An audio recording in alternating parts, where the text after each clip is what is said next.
Alors, on est dans la Mishnah. On a fait la Mishnah hier, mais Arvin Bedmaï. Alors, la Gemara a dit qu'un homme peut rendre efker Lamed Aleph Amoud Bet.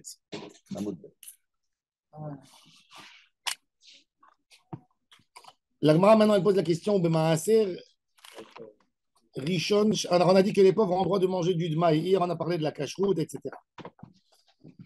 Lamed Aleph Amoud Bet, quatrième ligne. Bemaaser Rishon Shenitela Terumato. La Gemara a dit Pshita. C'est évident. C'est évident qu'il y a un Maaser Rishon Shenitela Terumato. Quand j'ai prélevé déjà, j'ai enlevé la trouma du Maaser Rishon. Bien, c'est arrache. Slira.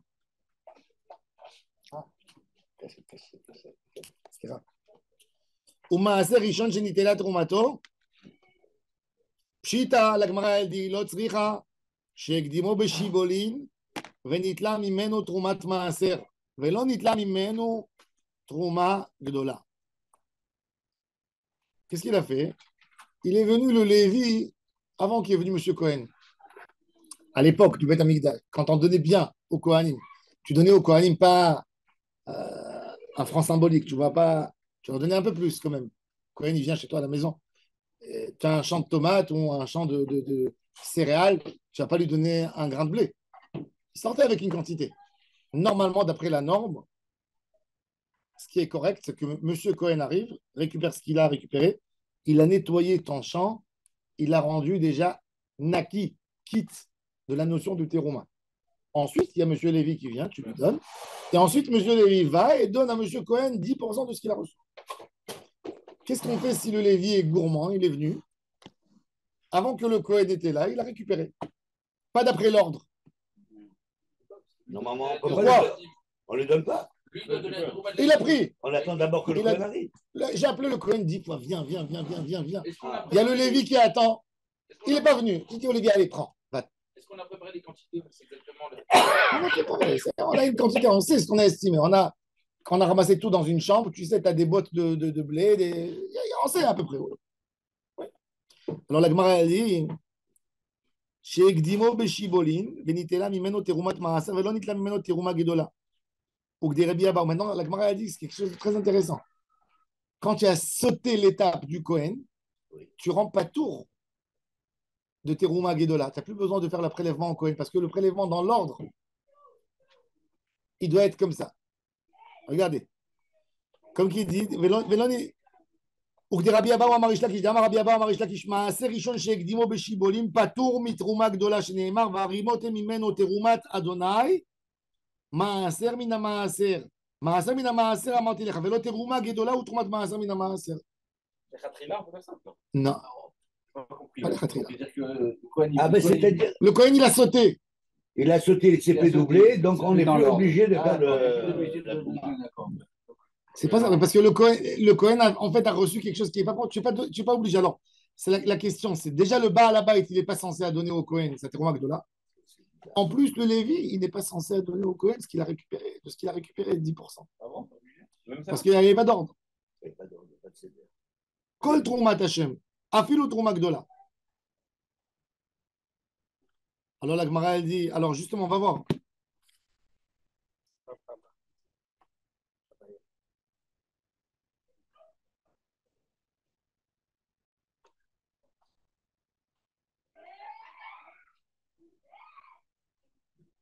Et d'où il sort ça? C'est pas dans le CDR. Donc le Lévi, il n'a rien à donner au Cohen. Alors la Gemara, elle dit, si c'est comme ça, Amar le Rav Papa le Abaye, Yachi, Afilu Ekdimo Bekerinami.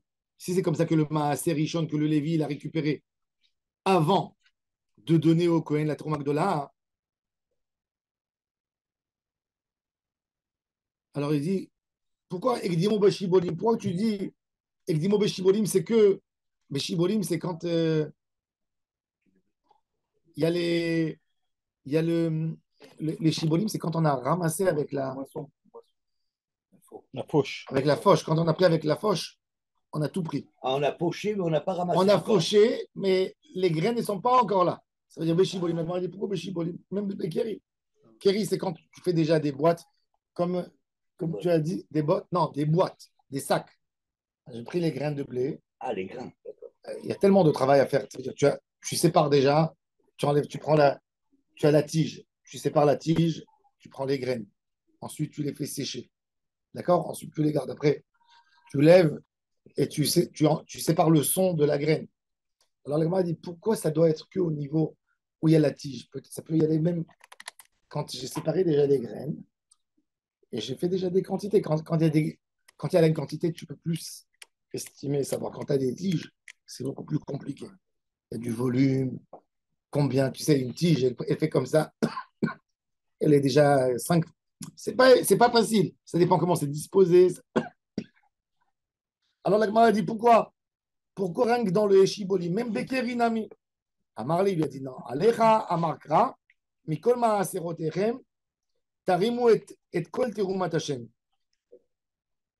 Ça veut dire, il est venu nous dire que quand c'est déjà fait, quand c'est déjà fait, ça y est, c'est un produit que je connais déjà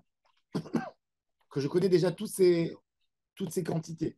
Pourquoi l'idée? Toda. Pourquoi la Torah, elle a dit qu'on n'a pas besoin que le Lévi n'a pas à donner au Kohen? Parce que si on est au stade du Parce Chibolim, que la Torah, elle a dit que quand on est au Shibolim, je ne sais pas exactement combien, voilà, c'est pas le produit n'est pas fini. mais quand le produit, il est déjà fini. Ok, il est venu Kohen avant le Lévi Regarde ou le le stade. Lévi avant le Kohen. C'est défini. Qui c'est qui a posé la question? C'est toi, déjà. C'est défini. Ce carton, il appartient au Kohen. Ok. Il n'est pas venu récupérer. Moi, je n'ai pas encore donné, mais c'est défini. C'est ce que la Gemara dit. Umaraïta, qu'est-ce que tu fais comme différence, distinction? Aïe, idgan, aïe, la idgan. Il y a un qui a été mis en graine et l'autre qui n'a pas été mis. La Gemara dit. Oui. Maintenant, la Gemara continue. On met un. Ou bien maaser chez Nivek, des chez Nivdou. J'ai le droit de faire aussi avec le maaser chez Ni. Et lui avec des pchit, c'est évident. La Gemara dit la tzricha.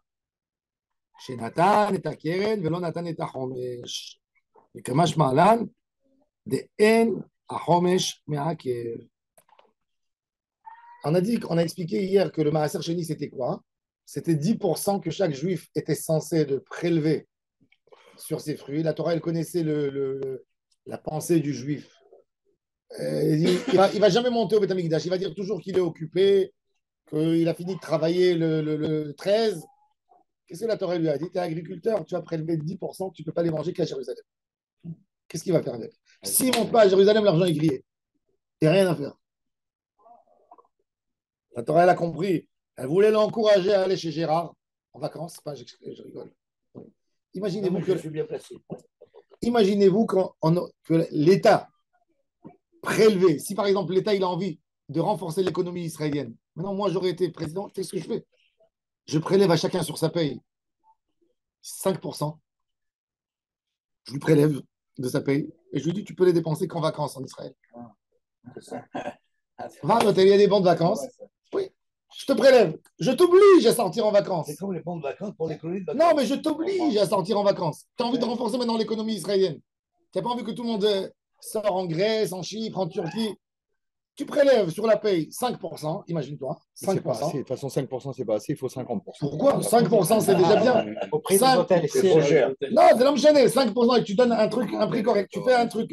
Et pourquoi les hôtels? Parce que les hôtels, ils ont de l'argent étranger qui rentre. Mais du moment où ils savent qu'il y a un système israélien qui donne, donc tu peux construire des hôtels selon ça et tu peux développer énormément Israël.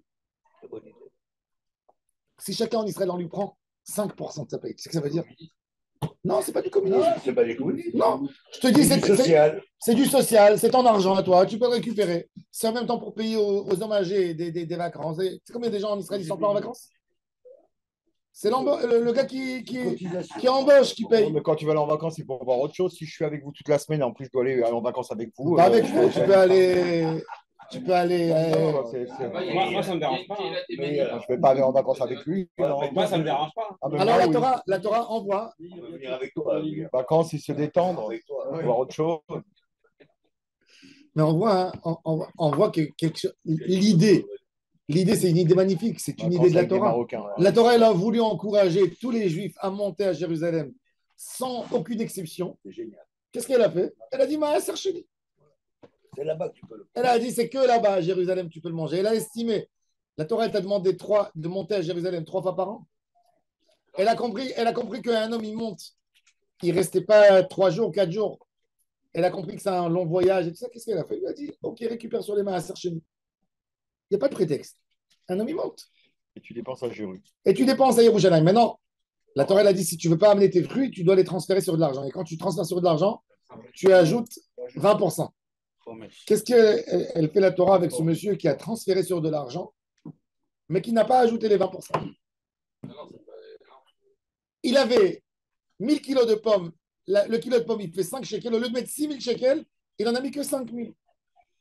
Est-ce que le pidion, il ne fonctionne pas ou il fonctionne et tu as une dette tu dois encore 1000 shekels? Ça, c'est l'idée.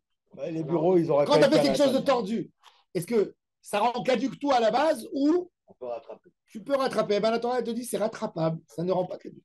Les bureaux, ils n'auraient pas été à Natania, ils auraient été à Jérusalem. Non, il n'y a pas de knasot. Il n'y a pas de knasot. C'est ta conscience avec Hachem. C'est la prochaine fois quand tu montes à Jérusalem, tu as une dette, il faut que tu rajoutes encore 1000 shekels. C'est tout. Qu'est-ce qui fait que la fin de Romesh? Ben, il ramène, il mange à Jérusalem. Ah, il va à Jérusalem quand même. Mais il va quand il veut. Quand il veut, toute l'année. Il n'est pas obligé que dans les fêtes, toute l'année. Toute l'année. Toute l'année. Ah, c'est ça, c'est-à-dire que les 1000 shekels qui manquent, il faut les utiliser. Oui. À Jérusalem, à l'époque, il n'y avait aucun souci parce que la ville de Jérusalem, comme je vous ai dit, il n'y a pas de cadastre. Dans le cadastre, c'est écrit, quand quelqu'un il achète un appartement à Jérusalem, on lui confirme, ça veut dire quand il achète l'appartement, que dès qu'il y a une grande réunion de personnes juives à Jérusalem, il est obligé d'accueillir tout le monde gratuitement chez lui à la maison. Il ne leur donne pas à manger, il ne leur donne pas à boire, mais il est obligé de leur donner l'endroit et il lui laisser les pots des corbanotes pour faire une sorte de sommier de matelas. Et les gens, ils laissaient quand ils partaient. Évidemment, quand ils venaient dépenser des 10 000 shekels, par exemple, demain à Sercheni, il leur restait 2000, il donnait à Bessimra, il dit tiens, mon frère. Après, c'était comme des familles soudées, c'était le tonton de Jérusalem. Ils connaissaient, ils allaient, et toutes les familles, dès qu'ils montaient, chacun, elle allait dans la famille où elle avait l'habitude d'aller. Tout le monde accueilli. Il n'y avait personne qui. La Mishnah dans Pirkei Avot, elle dit ça n'a jamais existé qu'à Jérusalem, il y avait un pèlerin qui était vers le soir dans la rue et qui disait où je vais aller dormir. Ça montrait comment le Ham Israël était soudé. Ça ressemble à ce que vous avez dit hier, t'as trouvé. Vous savez Il qu'aujourd'hui, fallait absolument qu'il y ait un accueil à quelque part. Jérusalem, les vendredis. Mais est-ce que les races étaient séparées? À Jérusalem, tu vas au vendredi Les races après-midi au étaient côté. séparées, les races? Pas de race. Les races. Ah, il n'y avait pas de Il n'y race. avait pas de race. Le Ham Israël. À Jérusalem, tu vas le vendredi après-midi au côté. Il y a des gens qui sont en train de chercher du monde pour les Ah, il n'y accueillir le avait pas de Shabbat. race. Incroyable, c'est que Moi, je l'ai fait. C'était des gens On Yehuda. dit ça hier. Quand j'étais touriste ici, je dormais C'est à quel hostel à Jérusalem. quelle tribu? Tout le monde a la même tribu? Il y a à Jérusalem, vous connaissez Le Shabbat. Yehuda et Binyamin. Mais il y avait des tribus qui Ils habitaient. accueillaient les 10 autres. Ceux qui étaient Binyamin surtout. Vous savez qu'il y a à Jérusalem, à Mea Sharim, il y a le Beth Midrash, ceux-là avec les rayures, les habits avec les rayures. Carline. Non, Caroline et Toldot Aaron. Paul Dotaron, ils sont bien. Rebaralé. Ils les Ouais. appellent Rebaralé parce que le rabbi s'appelle Aaron, qui s'appelait Aralé en yiddish. Alors on l'appelle les élèves de Rebaralé. Ils font des belles fêtes. Hein, s'ils Rabbi travaillent, Aaron. Et chez eux, il leur a instauré dans leur Beth Midrash. C'est fou. Vous pouvez aller là-bas. Vous êtes assis, Erev Shabbat matin, dans la tfila. Vous allez avoir 100 personnes qui vont passer à côté de vous. Ils vont vous dire Good Shabbos, est-ce que tu as où manger et où être pour Shabbat? Il a instauré au Beth Midrash. Il a dit celui qui veut être parmi mes élèves, il est obligé. Et ça n'existe pas qu'il y a quelqu'un qui rentre et que vous n'êtes pas occupé. Donc tout le monde vient te poser la question. Tu as où manger? Les gens, ils se disputent sur toi. Ils t'attrapent. Viens chez moi, ma femme est là-bas. Viens. Tu ne connais même pas. C'est incroyable. C'est Si on aime le gefilte fish, ça peut être sympa. Chacun est. Le menu n'est pas garanti. Ils sont sympas, les Toldot Aaron. J'habitais chez toi, mais Ils ont une rafle de folie, le tiche. Quand J'allais au tiche. une fois, j'étais invité chez quelqu'un comme ça à Rochena. Maintenant, moi, j'aime le gefilte fish, mais le sien, il était tellement doux. trop doux. Alors, il me dit, vous mangez pas les sparades du poisson? Avec le réfort, là. J'ai dit, non, on le mange un peu piquant. Alors, il a pris la trina comme ça, il m'a mis un peu, il m'a dit, c'est un peu ça. Mais c'était tellement gentil, tellement sincère. C'est-à-dire, il te met sa maison à ta disposition. Et ça donne la notion comme ça un peu. Un jour, vous savez, j'ai posé, vous savez où maintenant, sans rentrer dans les détails, où tu sens un peu, cette notion de pèlerin qui se retrouve à Jérusalem. Le seul endroit où j'ai senti ça, c'était au Ouman Erev Rosh Hashanah. Tu vois, 60 000 personnes réunies autour d'une chose, prière. Ils sont venus prier dans un lieu. Maintenant, je ne parle pas maintenant, je rentre pas dans l'idée. Pour sortir d'Israël, je ne parle pas du tout, je parle rien que de L'ambiance. l'ambiance, exactement. Tu essaies d'imaginer, ce que ça veut dire 10 millions de personnes dans une rue, dans les rues de Jérusalem, autour du temple, ils sont tous venus pour prier, tous venus pour amener un sacrifice. Essayez d'imaginer un peu l'ambiance, la fiesta qu'il y avait. C'était quelque chose d'incroyable. Alors, la Gemara a dit, alors qu'est-ce qu'il a fait? Il a donné. C'est l'ambiance juive. Le fils du Rav Kook, le Rav Yehuda Kook, il a dit si tu as la rasra, tu vas un vendredi à Machane Yehuda et tu prends un bain de Am Israël. C'est beau. Le Rav Yehuda Kook. C'est beau cette phrase, c'est très beau. Allez, Pshita, lo tzricha shepedaan velo pedaan ki ilchatan. Maaser shepedao vendredi. Rêve Shabbat. al gav asimon. Exceptionnel. Vous savez c'est quoi asimon? Asimon, en Israël, il y avait. Qui c'est qui se rappelle d'Asimonim? Moi, la cabine. Bien Ouais. sûr, le Vous téléphone. vous souvenez? On n'a pas le droit de- Pourquoi il s'appelle Asimon? C'est quoi Asimon? Un Siman. C'est quoi Asimon? C'est un Siman. non Asimon, c'est un mot grec. Ah ouais? C'est quoi Asimon? Asimon, c'était une pièce Coupé en qui deux. n'était pas bonne, qui n'avait pas le poids. Elle était coupée en deux, Exact. la Simone. Et quand tu allais chez le change, le gouvernement, il ne voulait pas qu'il y ait des mauvaises pièces qui tournent, comme quand tu vas aujourd'hui dans la banque. Elle les mettait de côté. Et non, il lui perçait, il lui trouait la pièce. Ah, la Simone, elle avait un trou. Il avait un trou. Ouais, Donc, ça, c'est là. Et de là est venue l'idée de Asimon du téléphone. Ah. Alors, le Asimon, alors qu'est-ce qu'il fait? Le monsieur, qu'est-ce qu'il a fait? Il a fait un pidyon Maaser Sheni, il a dit ok, il y a de la matière, il y a de l'argent dedans. Il y a de l'argent, il y a du cuivre, il y a du bronze, il y a de l'or, il y a une valeur. Qu'est-ce qu'il a fait? Il a transféré ses Maaser Sheni sur des Asimon. Est-ce que c'est bon d'après la halakha ou c'est pas bon? Alors la Gemara dit oui, c'est bon, mais il redoit de l'argent. C'est une valeur quand même. C'est une valeur. Et de là, on apprend qu'on peut transférer en fait C'est pas rien. Parce que c'est 100 deux kilos fois rien, c'est déjà de quelque Maaser chose. Sheni sur une pièce. Mais moi, je vous ai dit, moi, je fais sur du sucre. Mais on peut le faire sur une pièce. Tu transfères sur une pièce. Quand il y en a beaucoup sur la pièce, ou tu transfères la pièce sur une plus petite pièce. Après, tu la détruis. Tu prends un cutter. D'après la halakha, il faut détruire la pièce. Je savais pas, nous, à Bétar, j'avais une pièce sur le frigidaire, j'ai jamais détruit, moi. Elle est où maintenant? Hein? Elle est où maintenant? Ça y est, on a tout vendu, ma belle-mère, le frigidaire et la pièce. Bon. Alors la Gemara a dit Velo pedan ki chad maaser shebedao al Asimon. Un maaser que j'ai fait sur du Asimon. Qui n'a pas de pied, qui n'a pas de forme, qui n'a pas de tsura, qui a une trou. Oui. Verachamana amar vetzarta kesef. Vetzarta kesef, kesef sheyesh alav tsura. C'est très intéressant. Cette phrase, elle est intéressante parce que depuis quand existe la monnaie avec une forme de tampon dessus? C'est quand la pièce la plus ancienne, Déjà, Abraham, la pièce la plus ancienne du monde. Elle est gravée. Depuis quand ça a commencé? Nimrod, il avait. Non, En Mésopotamie, chez les Sumériens. non, il n'y avait pas. Il n'y avait pas du tout. Quand on a dit sur Abraham Avinu qu'il a acheté Arba Meot Shekel Ah Kesef, oui, alors comment il a fait? il y avait une forme ou il n'y avait pas de forme? Ah non, puisqu'il parle de l'argent lui-même, Ouais, c'est une valeur. de la valeur. Alors il y a des shekels, shekels, il y a des de shekels. la matière. Alors c'est quoi la matière? Tu veux quoi? Il avait des pièces, Abraham? Est-ce qu'il y avait des pièces ou il n'y avait pas de pièces? Ah, bah, mais J'ai quelques sept. Quel Kesef. Alors la Gemara a dit C'est un poids. Ah, mais Non, c'est le poids, en fait. C'est le poids depuis quand existait, l'argent, parce c'est que du poids. depuis quand symbolisait, il y avait une. Mais comment il pesait? Depuis quand exactement? Ishkol, tu vois qu'ils ont pesé. C'était pas des pièces. Bah, C'est pas comment Bailly il Sport. Ouais. C'est pas Bailly Sport. C'est-à-dire que la pièce n'était pas identique. Mais il avait une balance, Abraham Il Avinu. avait des normes, il avait des terres. Oui. C'est-à-dire que Il savait ce peser. qui est difficile Alors, de manière, comprendre, quand tu dis, la Gemara, qu'est-ce qu'elle fait? Elle apprend le pasuk Vetzarta Kesef Beyadera et dit Kesef Sheyesh Lo Tsura, c'est-à-dire une monnaie. Mais dans la Torah, hein, c'est compliqué de comprendre parce que quand tu dis avec Abraham, tu vois bien qu'Abraham, il a pesé. C'est pas qu'il a compté. Si Ephron lui disait donne-moi 400 euros, donc il donne 400 euros. Pourquoi il avait besoin de peser? C'était pas les mêmes tailles de pièces. C'était pas uni. Alors pourquoi la Gemara a dit Vetzarta Kesef Beyadera que le Vetzarta Il s'agit d'une pièce que la Torah, Moshe Rabbeinu, il te dit, c'est une pièce avec une forme. Ça n'existait pas la forme.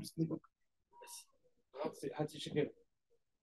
Machatit HaShekel, c'était un poids. Midrash Rabbah, ils disent qu'Abraham, il avait la tête. C'est vrai, et c'est vrai. Sarah aussi. Mais dans l'archéologie, regarde la pièce la plus ancienne du monde. Ça va. Non, il y a aujourd'hui dans les fouilles archéologiques. À l'époque De l'autre, C'était après le troc. il refusait de donner La pièce de monnaie la plus ancienne du monde. La pièce de monnaie la plus ancienne du monde. C'est quand? Qui c'est qui a inventé la pièce? C'est les Chinois. Chapana, autrement dit. Une masse en Inde. L'Inde, avec Alexandre le Grand. Bon, pas l'Inde, le monde des Normands. Mais non. 1,7 milliard. Hein? 1,6 milliard. Quoi? Les Indiens. Ouais. C'est un beau pourcentage que On va en avoir un paquet, par exemple, qui va remplacer les Arabes, les Indiens. Tout ça, c'est des catastrophes. Tout ça, c'est pas une solution. Il faut que nos jeunes, Nous, on travaille. il faut qu'on apprenne. Aujourd'hui, un maçon, il peut prendre 20 000 shekels par mois. Il faut qu'on travaille. Il n'y a pas un travail qui fait honte aux gens. Demain, tu vas amener 200 000 hindous, ils vont te faire une manifestation, ils vont prendre 200 000 des couteaux. Ils peuvent le faire. En plus, c'est Assaut. dépendant des autres. C'est idolâtre. Tu rendras pas un juif travailler. Déjà, à ça. nos jeunes, ils vont à Katmandou. On va les amener jusqu'à chez nous.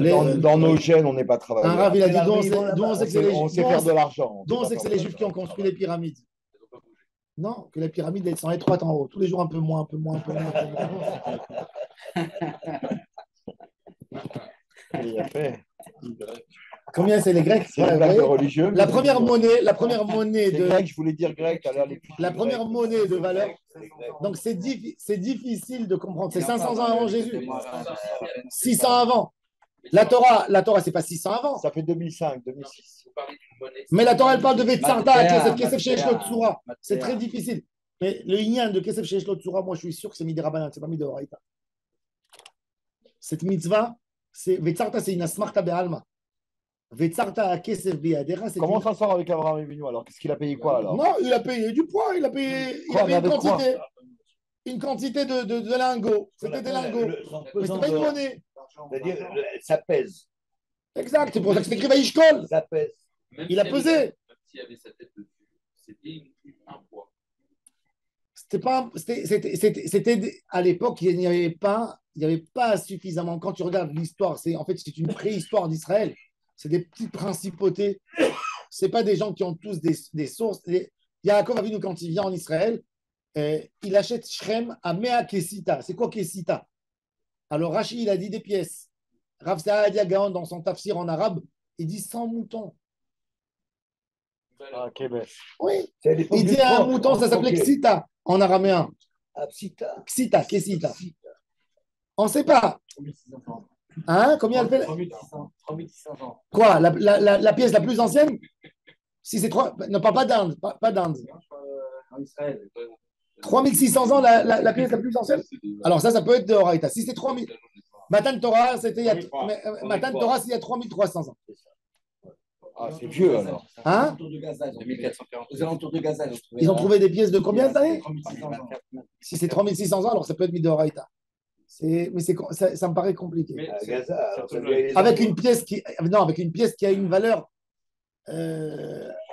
Reconnu. Étalonné. Peut-être que la Torah, en fait, la Torah, elle voulait Mais il troquait avant. non, il avait pas d'argent. l'idée de Vetzarta, c'est-à-dire qu'il a un prix défini. Vous comprenez? 3316 ans. Vous savez que Matan Torah. quand tu achètes, même à l'époque, imaginez-vous qu'on est dans l'ancienne époque. Il suffit d'être il y a 100 ans. Moi, j'ai vu dans l'Aktouba de mon arrière-grand-mère, je ne sais pas pourquoi, les Juifs du Maroc, ils écrivaient la Ketouba avec des pièces espagnoles.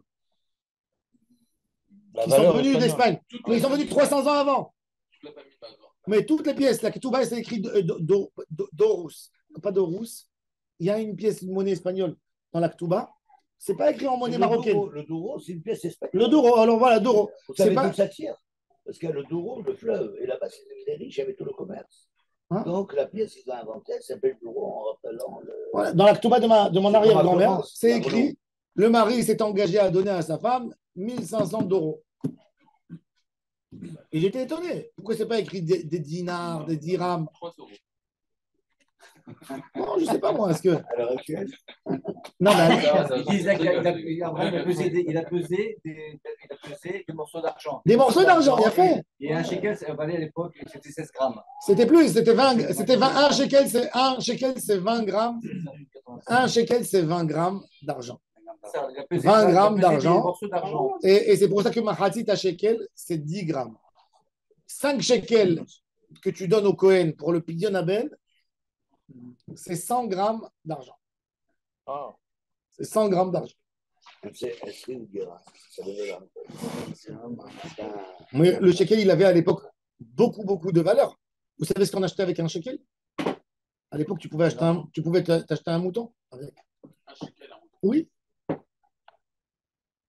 C'est combien de grammes de. c'est un shekel, c'est 20 grammes d'argent massif. 1 gramme. Aujourd'hui, ça vaut 3 shekels. S'il n'est pas travaillé. Quand il est travaillé, c'est autre chose. Quand tu achètes une coupe en argent, elle fait 80 grammes et tu payes 800 shekels. Tu payes le travail. Ça fait 60 shekels. Quoi? 20 grammes d'argent? Ça fait 60 shekels de maintenant. Ouais. Shekels de l'époque. Mouton. Un shekel de l'époque, ça fait 60 shekels de maintenant. Aujourd'hui, combien ça coûte un mouton? Enfin, un mouton avec ça. Ben à l'époque, oui. 2005, je crois. À l'époque, l'argent, il avait tellement d'importance. Alors, c'est ça la question. Même les poskim, ils disent c'est quoi une ketouba? Quand quelqu'un il s'engage à donner à sa femme, chez les Ashkénazes, on donne meaz kukim kesef, on donne une somme d'argent.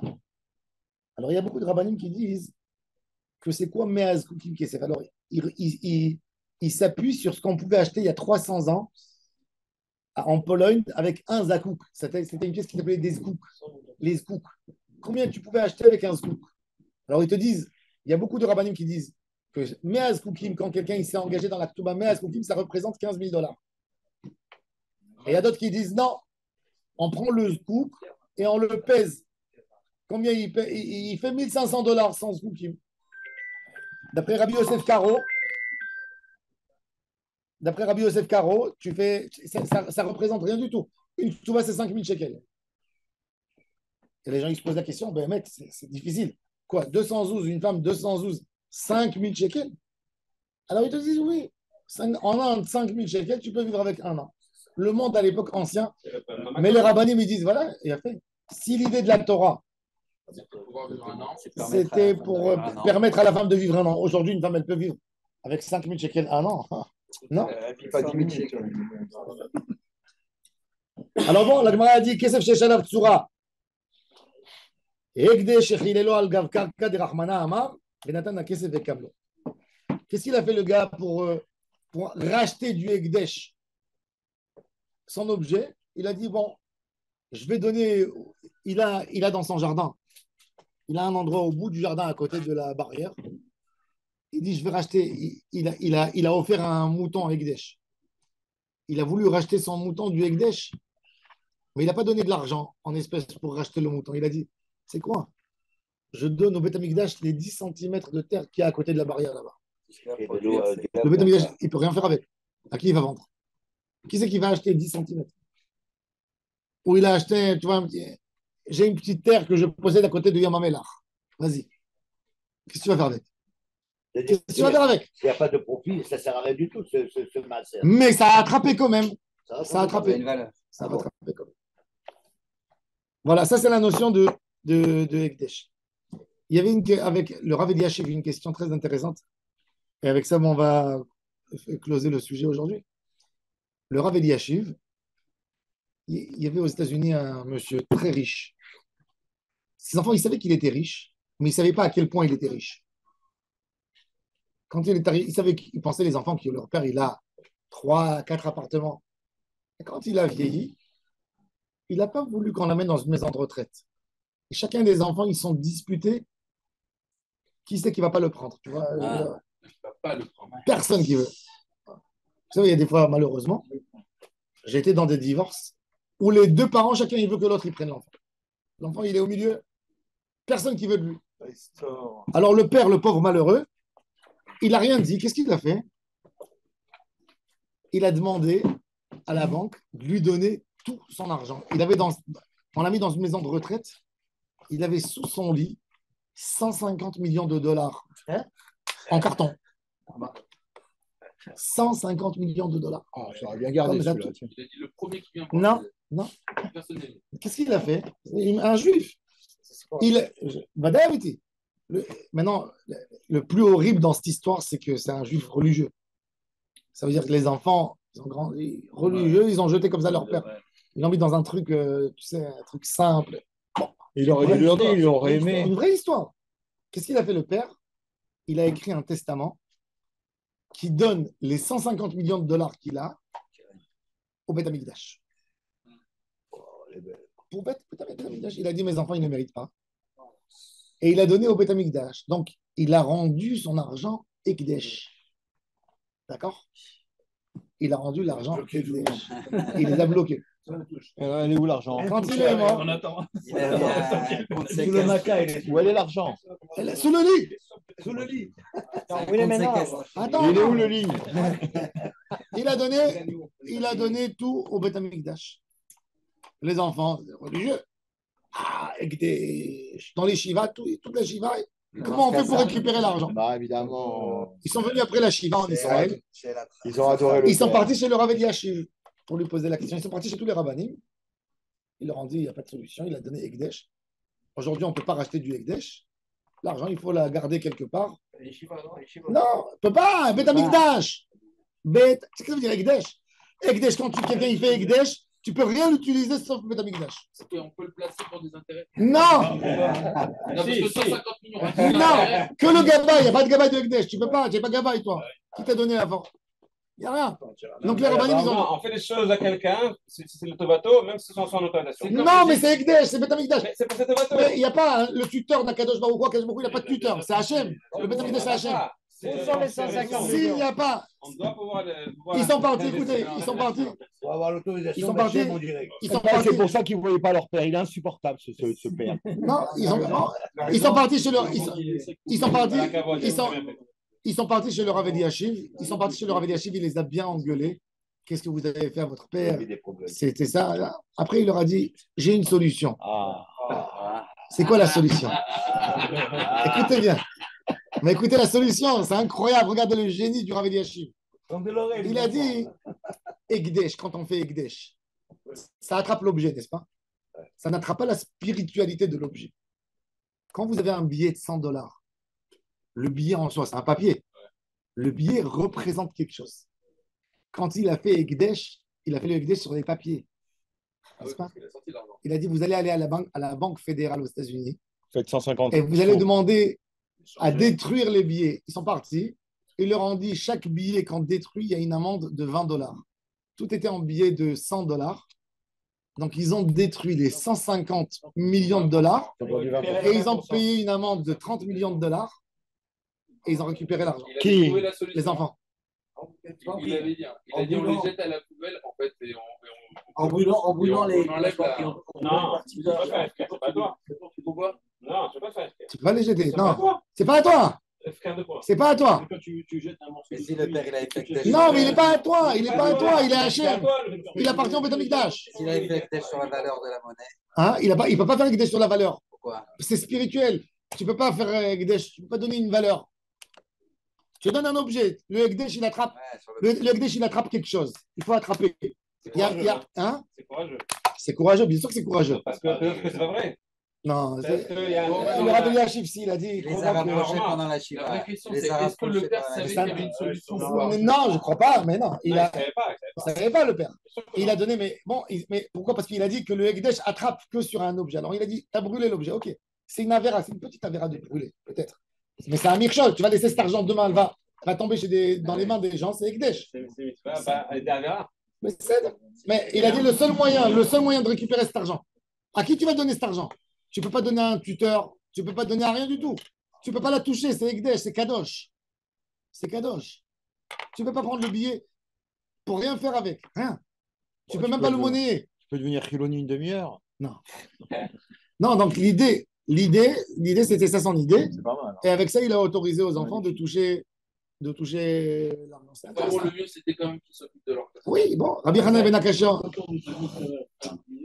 On l'utilise pour sa valeur. On l'utilise pas pour son- C'est vrai, mais au niveau de Ekdesh, le Ekdesh, il attrape l'objet. Il n'attrape pas sur la valeur. Il attrape sur l'objet même. Et de l'or, c'est de l'or. De l'argent, c'est de l'argent, mais c'est pas. Rabbi Hanan ben Akashia, Omer Asa, Kadosh Baruch Hu, les accords d'Israël, et puis car. קרבה להם תורה מצוות שנאמר, אדוני חפץ למען צדקו יגדיל תורה ויעלים.